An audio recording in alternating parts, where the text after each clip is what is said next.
Shalom, shalom, everybody. It is your brew, Ban Shemayim, back with another one. Thanks for tuning in today, the water.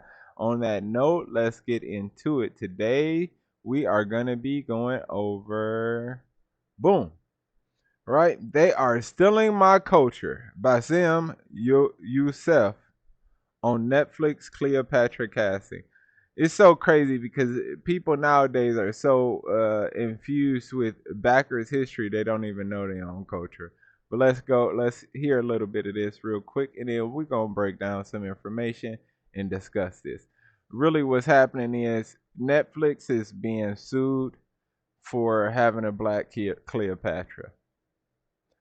Which is crazy, y'all. Netflix is being sued for having a black Cleopatra. I had to say it again, right? Let's get it. Let's hear what this Piers Morgan got Claims to say. of cultural vandalism over the casting of black actress Adele James in the lead role. Well, Cleopatra's precise heritage is a point of scholarly debate. There's no evidence that she was black, and the casting has caused major controversy in Egypt, spurring a lawsuit and claims the program makers are erasing Egyptian identity. It's not the first casting controversy we've seen, of course, though the backlash is normally the other way around. Bryan Cranston was lambasted for playing a disabled character in The Upside, as was Jake Gyllenhaal, who starred in The Prince of Persia despite not being Persian or a prince. And of course, Eddie Redmayne, who issued a grovelling apology for playing a trans woman in The Danish Girl. So is casting Cleopatra as a black woman culturally insensitive? Should we care? Should we care? Let's get to the dude we want to hear, which is this dude. What's the difference? Well, first of all, this was Hollywood before it was informed. This is where 1961, when Cleopatra by Elizabeth Taylor, we're not crazy about Elizabeth Taylor playing Cleopatra either. That was also inaccurate. I don't know where do you get the idea that we're happy that she played the role. As a matter of fact, 1961 Cleopatra movie was banned in Egypt and many Arab countries because of Elizabeth Taylor's stance towards the state of Israel, because they supported them. Right. So you just mentioned that they were banned because of the state of Israel. Right? They weren't banned. He mentioned that they were banned because of the state of Israel. They weren't banned because they made the movie, because it was a white lady.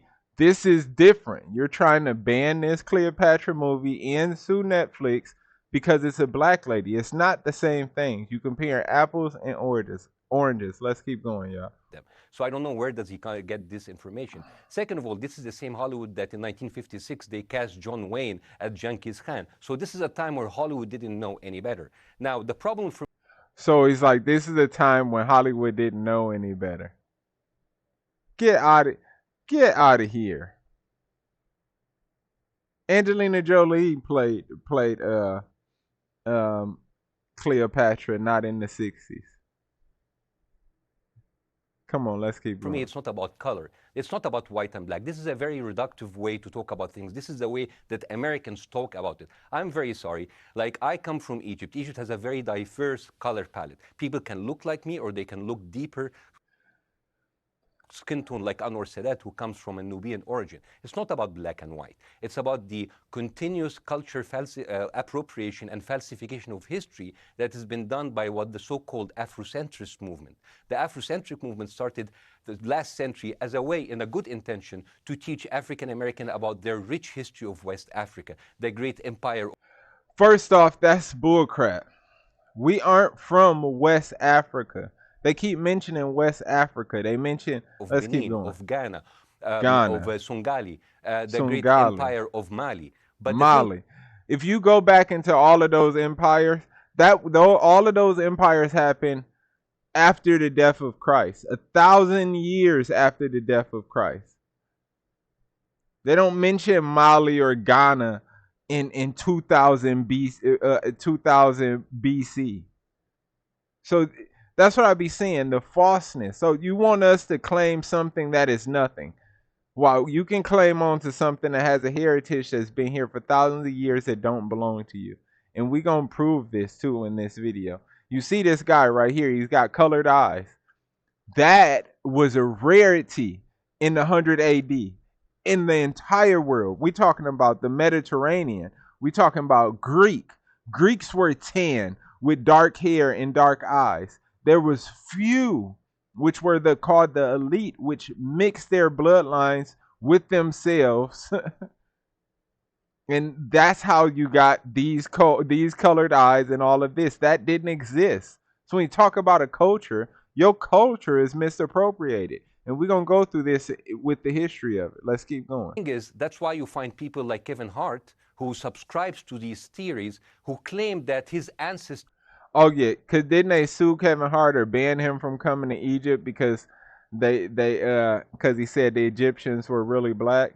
Let's get it. Build the pyramids. I'm sorry, your ancestors had their own wonderful civilization in West Africa. They are culture appropriating my culture, calling the people of Egypt of today, despite their skin tone, that we. Let's talk about your culture, brother. Because he just brought up how he brought up that they built the. First off, we did not build the pyramids. They did not build the pyramids. The people who are in Egypt did not build the pyramids. The pyramids was built before the flood. Before the flood happened, where the pyramids built, not after. Now we did build cities. The same city that we were conquered in, we built that. They had us build a city when we were servants in Israel. They had us build a city, and once we built the city, that became the place that we were housed in. That's when our slavery really started. Once we built the city, they kept us in that city and controlled us and patrolled us the same way America does. That's what I say. There's nothing new under the sun. All of this is repeated. They call us as invaders. They call us as intruders, and they are being erased from our own history. Okay, this is all right. He said that they call us invaders and intruders. I don't feel like going into more of this video. If y'all want to watch it, especially since I don't want them to flag me at all. Free use, right? So without further ado, let's go into the next thing. Let's refresh this. All right. Were ancient Egyptians black? Let's look at evidence, right? Oh, look at the pictures. I guess that's not a black guy. Huh. This is crazy, y'all. It says, ancient Egypt is one of the most fascinating periods in our human history. It has been studied for thousands of years. Although we have many surviving artifacts from the time period, there is still such speculations about ancient Egyptians, what ancient Egyptians actually look like. In Western drama productions, Egyptians are often portrayed with white or brown skin. But is this actually accurate, or were Egyptians black? Let's look into history of Egypt to find out more. Boom. Now, there was a couple things I wanted to go into in this article. Okay, Egyptians were likely to be ethnically diverse. Now, let's talk about this. Egyptian mummy portrait, 1st century BCE, right? So this is before Christ, the 1st century before Christ. That is not very long into existence, which if people actually pay attention to history, the 1st century BCE was around Roman dominance started happening in the world. Roman dominance or Greek dominance started happening. It was a shift. Before that, it was the Persians, and before that, it was the Assyrians. It was the Arabs and then the Japheth. It was Arabs first, Shem, then Japheth. It was Ham first, then it was Shem, then it was Japheth who came in and set up those kingdoms after that, right? It says historic evidence from Egyptian text, artwork, and mummies suggests ancient Egyptians always ethnically diverse, so could not be classed as belonging to any one racial category. But it is worth nothing that the skin color distinctions we have today didn't exist in Egypt. Instead, simply classified themselves as regions where they live. Scholarly research suggests that there were different skin colors across Egypt, including what we now call white, brown, black, but this is still subject to much debate. Exactly. Many believe skin colors varied between different regions of Egypt, such as Lower Egypt, Upper Egypt, Nubia, because ancient Egyptians were around for about 3,000 years. It is also highly likely that changes in ethnicity took place throughout this long time span. So we're going to show different pictures. Most of the pictures are of dark and brown people. All right? Not of white people. Now we're going to let's get this. Let's get this next one. Genealogy in Time magazine. So we wanted to go over this Cleopatra real quick, right? Because everybody's fascinated with this, right? This was Cleopatra's sister. They found her body and they were able to use her skull to come up with an idea of what she looked like.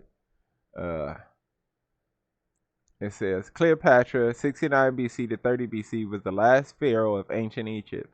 She is perhaps best remembered for her looks and her personality, as well as her liaison with both Julius Caesar and Mark Antony. Although Cleopatra was the queen of the Nile and the ruler of Egypt, she was, in fact, the last of a long line of Hellenistic Greek rulers from Macedonia. So we gonna go into the history. Cleopatra was a member of Ptolemaic dynasty. In the language of Ptolemaic pharaohs was Greek, not Egyptian. Thus, it was generally accepted that Cleopatra had Greek ancestry. And this was so crazy. When you look into Greek ancestry, they were tan too. They were tan too. Greek people were not white. The Vikings were. The Greek people were not like white with blonde hair or white with red hair. Actually, if you go into Julius Caesar and Mark Antony and some of a few of them, what they called the hierarchy, were the only ones who were known to be fair skinned, have colored eyes like we just saw from the Egyptians on the television, and have fair skin with red hair or blonde hair, right? It says new archaeological study, however, is raising questions about the ancestry of Cleopatra's family. Apparently, Cleopatra had a younger sister named Princess Arsinoe, who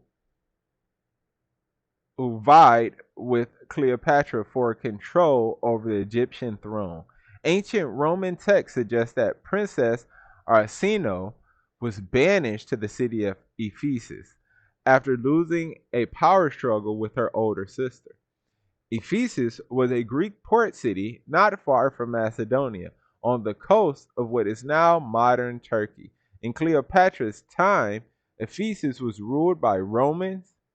Cleopatra is thought to have ordered the Roman general Mark Antony, who was then her husband, to murder her sister, whom she feared as a rival for the Egyptian throne. So they found the skulls. This archaeological team, headed by Helike Tur of the Australian Academy of Sciences, believes that the tomb of Ephesus contains the remains of Princess Arsinoe.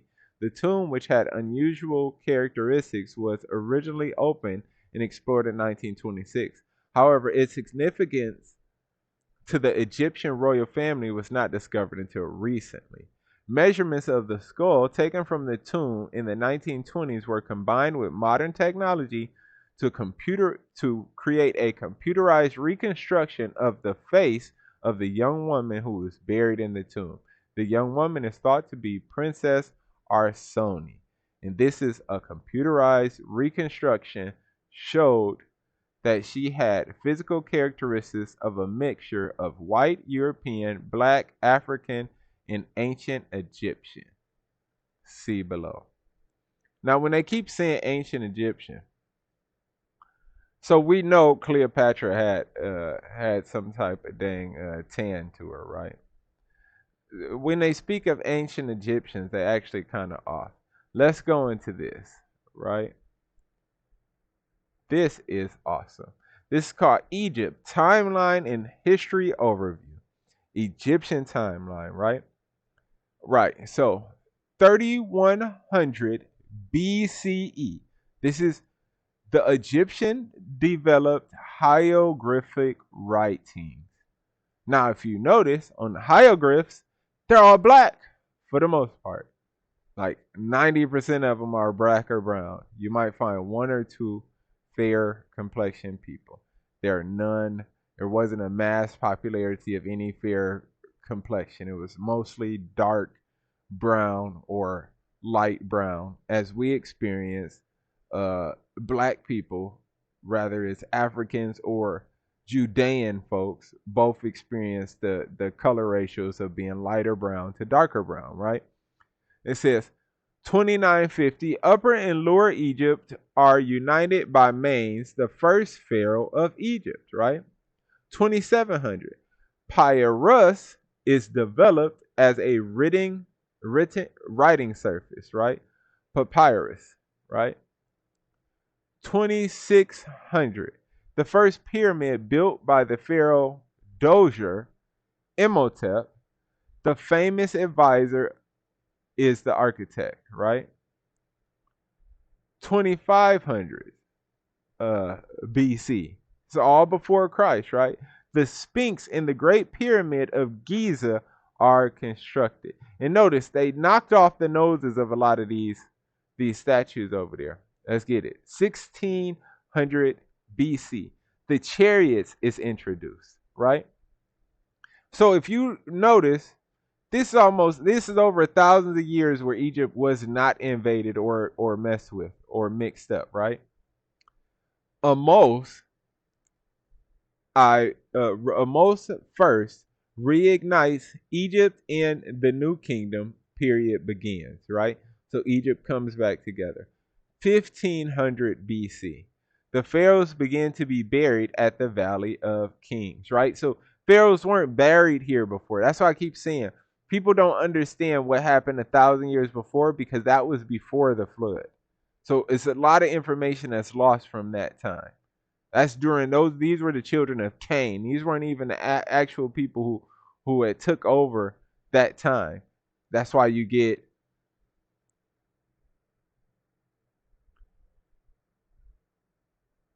papyrus developing, and then you get wait. In 1520, almost 1,500 years after the start, or over 1,500 years, and most the first reunites Egypt in the New Kingdom, right? Because they were putting the kingdom back together around that time. It says the pharaohs began to be buried. 1479, Hatshepsut becomes pharaoh, right? 1386, Amenhotep the third becomes pharaoh. Ancient Egypt reaches its peak, and the Temple of Luxor is construction. 1279. So this would have been around the time, around a little bit after Moses' time, around Moses' time, right? Ramesses II becomes pharaoh. He would rule for 67 years. Now, what happened after that? In the 600s, what happened to Egypt? Let's go into it. The Assyrian invaders conquered Egypt. The Assyrian invaders conquered Egypt. See, because they'll always use this thing to say, well, Egypt was Arab, and then the other nations might have been the Canaanite nations. No, the Canaanite nations had moved into Shem's territory. That's why when we left Egypt, the Hivites, the Tizites, the Jivites, they were kicked all out of their land because those were Hamites. That don't mean Egypt was actually a Hamite nation, and that was one of the areas God gave to Ham's children, right? So let's get it. In 1670 BC, the Assyrians invaded and conquered Egypt. What color were Assyrians? Arabs, right? 500. So they invaded. This is almost 150 years later, right? The Persian Empire conquers and rules Egypt. So they didn't just conquer, they ruled Egypt, right? Now let's go down. 332 BC, right? Another couple hundred years later, Alexander the Greek, I don't call him great, Alexander the Greek conquers Egypt. He establishes the city of Alexandria, right? 305, Ptolemy I, a general under Alexander the Great, becomes pharaoh. Let's get it. Cleopatra the seventh commits suicide. She is the last pharaoh of Egypt. Egypt becomes under the rule of the Roman Empire. And when you go to Cleopatra and Ptolemy the first, which was Cleopatra the first father, if you actually go into this, this is when the Assyrians took over, is when the Arabs or the lighter races came into Egypt. So when they say that this is a multicultural nation, yes, it is. Since 670 BC, history shows that they were not conquered or ruled before that. So at 1279 all the way to 3100 BC, before Christ, those people were black, Hamite people, right? It says 1305. Oh, wait, no, let's get it.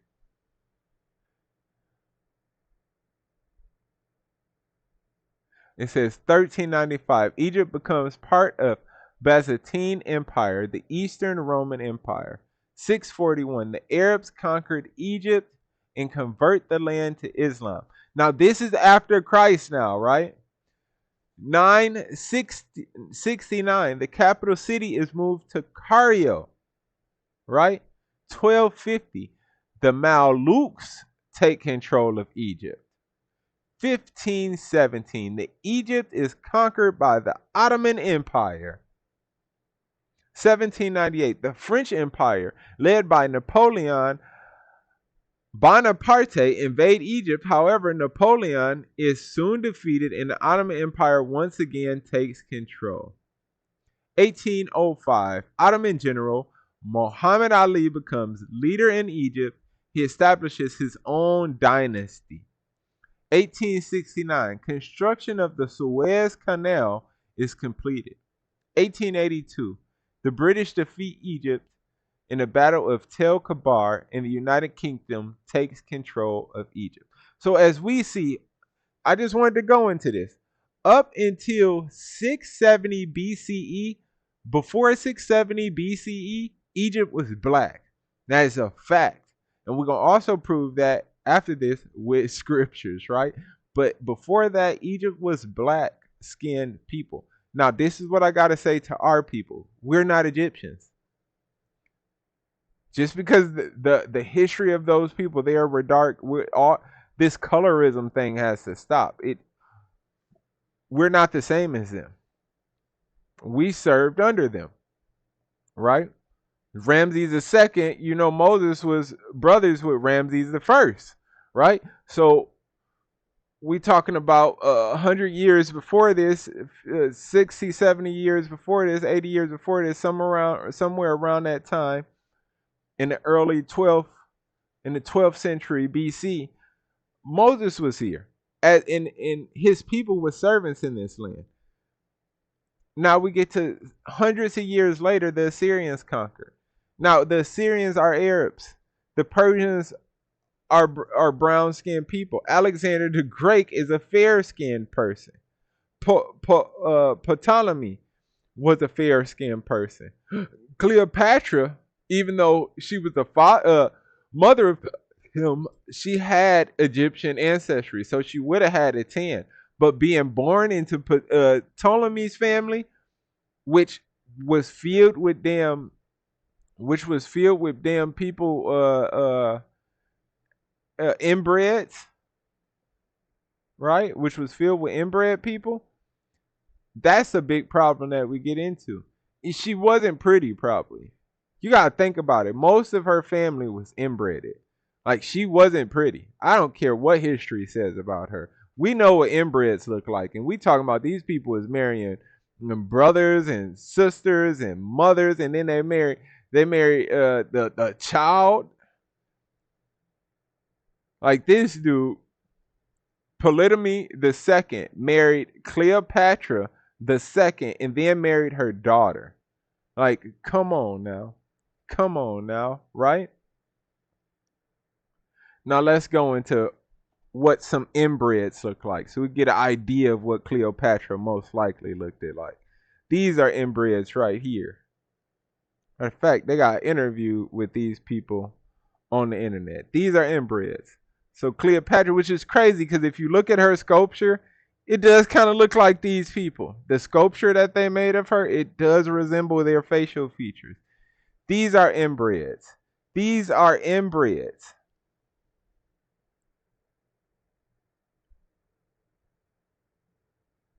Inbreds. When you get inbred, you come out looking weird. So I don't believe, in my opinion, she looked like a 10 one of these dudes. She was inbred too many times. Inbred. Inbreds. Inbreds.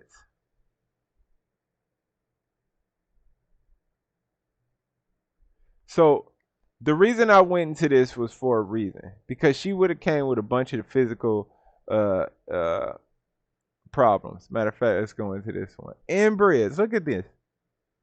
Inbred. This is, and literally they paint the pictures to kind of look like these things. Of course, they probably tried to make them as pretty as they could, because if they just made a hideous picture, I'm sure they would off with their head, right? But these was what most likely she looked like one of these people with the tan skin on. She was a whole bunch of inbred and had a lot of European in her. Now let's go into the Bible so we can prove what we were saying about and we were saying about Egypt, right? So this is Matthew 2, right? We're going to start at 13. And when they were departed, behold, the angel of the Lord appeared to Joseph in a dream, saying, Arise and take the young child and his mother and flee into Egypt. So Christ fled into Egypt, the land of the Nile. And remember, Christ fled into Egypt about, this would have been about the birth of Christ. So this would have been right at the end of AD and BC. You know, so excuse me. It would have been right in between AD and BC. So it would have been right after before Christ, right? Into the AD, into the my bad, right after before Christ. It'd have been in between before Christ and after death, right? It says when he arose, he took the young child and his mother by night and departed into Egypt, and was there until the death of Herod, that it might be fulfilled, which was spoken of the Lord by the prophet, saying, Out of Egypt have I called my son. Right? So let's get into the next scripture, which is Acts, right? And this is when they confuse Paul. This is Acts 21. They confuse Paul as an Egyptian. Now remember, they called Paul Niger, which means black. They called Paul Niger or nigger in the Bible as a black person, right?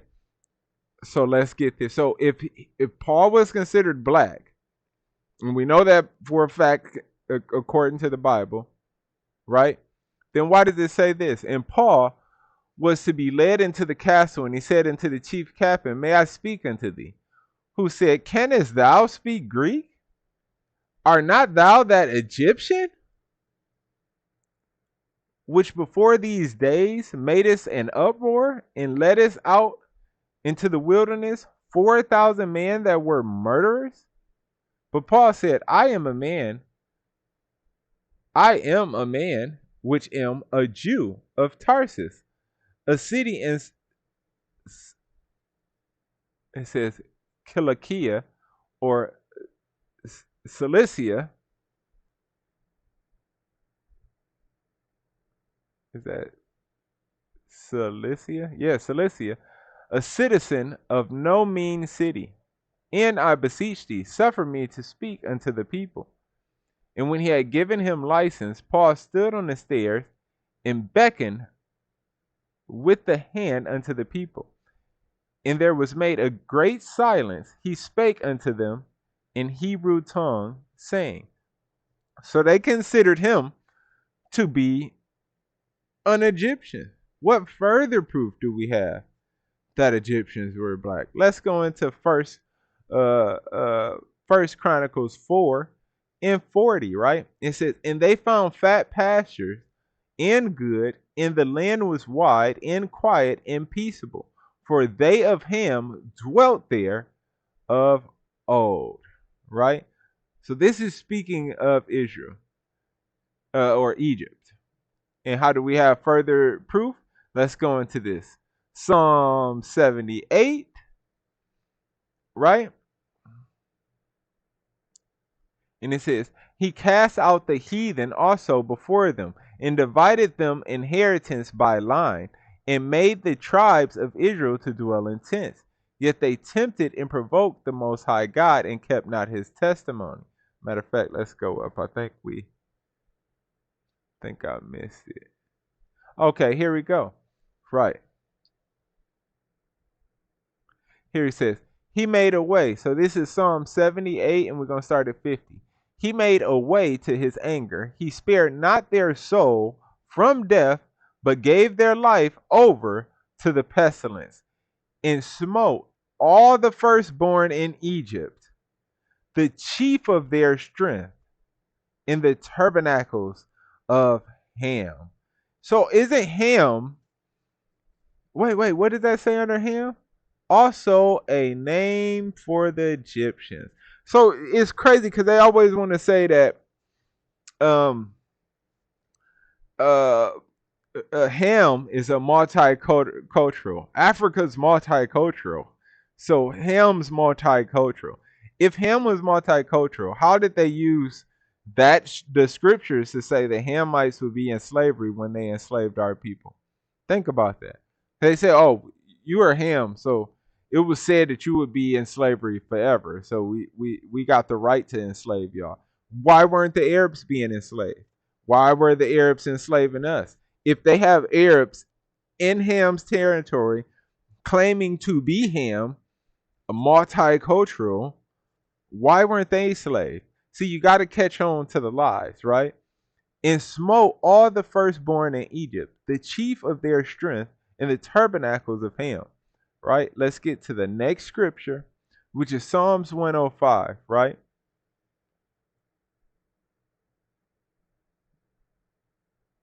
Okay. It says, we're going to start at Psalms 105:21. It says, he made him Lord of his house and ruler of all his substance, to bind his princes at his pleasure and teach his senators wisdom. Israel also came into Egypt. Egypt, what do we got? Mizraim. Mizraim, a son of Ham, also descendant of their country in northwest Africa. Thank God the Bible is 3,500 years, so it's going to tell us old. So it's going to tell us the truth. Versus these people who want to talk about the last 1,500, 2,000 years and make up lies based upon what they've been doing for the last 2,000 years. Because literally, 500 years before the last 200,000 years was the first time they ever even conquered Egypt or were ever even in that land. Before that, that land belonged to Ham, right? Israel also came into Egypt, and Jacob sojourned in the land of Ham, right? And then wait, let's keep going down. He turned their heart to hate his people. Wait. So this is Egypt. When we were in Egypt, Jacob, the 12 tribes were in the land of Ham, which is Egypt, and he increased his people greatly and made them stronger than their enemies. He turned their heart to hate his people. So the people started to hate his people and to deal subtly, right? To be crafty, deceitful, or connivish with his servants, which they did. They offered us to build a city that was an updated city that we could live in. Once we built that city, they ensnared us in that city and became like work masters and tax people over us, making us work hard, pretty much turning us into servants, right? He sent Moses, his servant, and Aaron, whom he had chosen, They showed his signs among them and wonders in the land of Ham. In the land of Ham, a son of Noah, also his descendants, also a name for Egyptians. Stop with the cap. If y'all listen, if y'all want to claim Cleopatra, claim her, because she was an inbred, mostly European. If you want to cling on to the colored eyes and the European you got in you, claim her. But you will not claim that we're stealing any history of Egypt when that's what y'all did. He said they call us captive. What does he say? They call us what did he say? They call them what is it called when people take over people's land? What is it called? Conquerors. You are. That's a fact. History showed that. I just proved that with history and bagged it up with the Bible. Now we're going one more scripture left. Right? Which is Psalms 106. Right? 106, and we gonna start.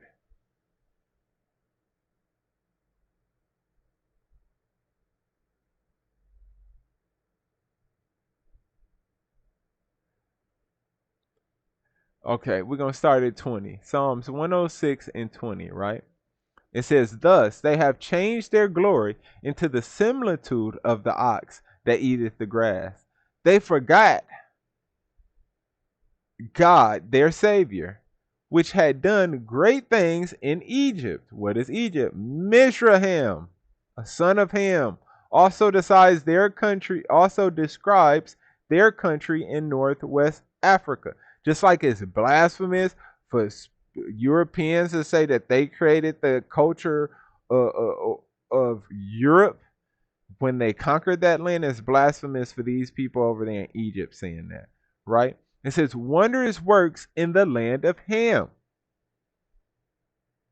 a son of Noah, also his descendants, also a name for Egyptians, in terrible things by the Red Sea. Therefore he said that he would destroy them, had not Moses, his chosen, stood before him in the breach to turn away his wrath, lest he should destroy them. Right? And he was talking about destroying our nation because we provoked him to anger with disobedience in the wilderness. So with that note, I just want to get into one last thing to knock this out, because the dude got up there and was making it like we're trying to steal something from them. You are stealers and conquerors, and that's the truth. Why don't you go and look into your history and find out who you are? Ain't nobody trying to make you leave that land. Don't worry about, ain't nobody got the power to. If you're gonna worry about somebody, worry about Christ when he come back and what he gonna do. Because part of Egypt belongs to us as well. And Egypt was a part of Rome, so you will become part of Rome again in this next kingdom, right? So worry about Christ. Worry about what he don't do. You trying to attack Cleopatra because she dark skinned. Okay, y'all can have Cleopatra. But all the other people in that place, anywhere from 600 BC all the way to 3100 BC, were all Hamites. And that's a fact. You can't just conquer a land like the Bible says. They would change sets, dates, and times. They would create the names of everything. They the one who put everything in disarray, in disorder. That's why I always say when people bring up Egypt and they talking about Mizraim, and if they want to go before Mizraim, you don't even know what it was called back then. So you could either call it Egypt or you could call it Mizraim, which is before Egypt, because that's what it originally was. One of the sons of Ham, which was called Mizraim, was given that area or region of the world. All right. Now, what happened is Ham went beyond their strait. They went into Iraq. They went into what they call the Middle East, or what we would call Israel. They went and conquered all of those lands. So when we became their servants, that was one of the first Canaanite tribes we broke. God broke Egypt through us being their servant. After God broke Egypt and we left, we went and conquered the rest of the Hamites and kicked them out of that region. Now, like it read in the 1670 BC, that's when the Assyrians came over and took over Egypt. And then shortly after that, the Persians took over Egypt, leading to, excuse me, leading to the Grecians taking over Egypt. So when they speak of multicultural, yeah, I'm sure Egypt has been multicultural for the last 2,500 years, maybe 26. But once you go beyond the 2,600 years, Egypt was not multicultural. It was dark-skinned people, Hamites. And for Israelites or Judean people who keep claiming to be Egyptians, you're not. You're not. Do your research, learn who you are. I got love for y'all. Hopefully you love yourself. Stop trying to cleave onto anything that had powerful history, because all you're doing is throwing away the most powerful history ever in the world. You're throwing away the greatest power in the history of powers, the greatest weapons ever invented, the Ark of the Covenant. You throwing away it all because that is your history, and God's waiting for us to come back. So on that note, I just want to say, if you liked the video or if you didn't, hit the like button. Uh, Comment. Let's talk about this. Let me know if there's any information I didn't go into that y'all might have. Let me know, because we might be able to go more in depth on another video. Plus, I'll be doing live streams soon. So if y'all got more information, let me know. This could be a topic on a live stream. Y'all come in and talk it up.